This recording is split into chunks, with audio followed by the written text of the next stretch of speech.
आज आपण अननस कोणी खाऊ नये याबद्दल माहिती घेणार आहोत।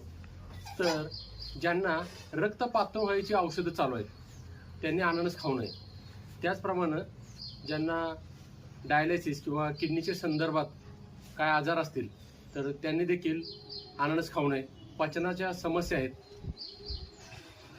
खाल्लेलं पचत नाही, गॅसेसची समस्या निर्माण होते वारंवार, अशा लोकांनी अननस खाऊ नये। त्याप्रमाणे ॲसिड रिफ्लक्सची समस्या वारंवार करपट ढेकर येतात किंवा खाल्लेलं पचत नाही, अशा लोकांनी अननस न खाल्लेलं उत्तम राहील। त्याचप्रमाणे मित्रांनो, ज्यांना दात दुखतात, दात किडलेले आहेत, अशा लोकांनी देखील अननस खाऊ नये। अननस खाण्याची योग्य वेळ म्हणजे रिकामे पोटी। तुम्ही सकाळच्या वेळी नाश्त्यासोबत देखील अननस खाऊ शकता। सकाळी जेवल्याने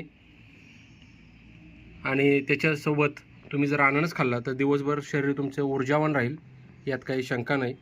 अननस रात्री देखील खाऊ शकता। याच्यामध्ये मेलाटोनिन आहे, ब्रोमाइन एन्झाईम आहे, त्यामुळे तुम्हाला झोप देखील चांगली लागेल।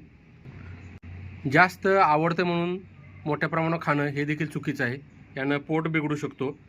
त्याचप्रमाणे उलट्या होऊ शकतात, अपचन देखील होऊ शकते, तर याची काळजी घेणं गरजेचे आहे। ॲसिड रिफ्लक्स होते, ॲलर्जीच्या ज्यांना समस्या आहेत त्यांनी देखील अननस हा कमीत कमी खाल्ला पाहिजे। ज्यांना पोटदुखी होते, अंगावरती पुरळ उठतात, त्याचप्रमाणे पित्ताचा त्रास होतो, त्यांनी हा टाळलेलाच चांगलं राहील। त्याचप्रमाणे ज्यांना दम्याचा त्रास आहे, अस्थमा ज्याला आपण म्हणतो, फूड ॲलर्जी आहे, त्यांनी हे फळ खाऊ नये। मागाशी सांगितल्याप्रमाणेच गॅस्ट्रिक अल्सर, ॲसिड रिफ्लक्स, छातीत जळजळ, सूज, पोटाच्या आतील भागात वेदना होतात, त्यांनी अननस खाऊ नये। त्याचप्रमाणे मित्रांनो, जास्त प्रमाणात जर खाल्ला तर रक्तदाब नियंत्रित करणे कठीण होईल, डोकेदुखी वाढेल, चक्कर देखील येईल, चेहऱ्यावर लालसरपणा येण्याची शक्यता आहे। त्यामुळे उच्च रक्तदाब असलेल्याने, हायपरटेन्शनचे पेशंट आहेत, त्यांनी अननस खाऊ नये।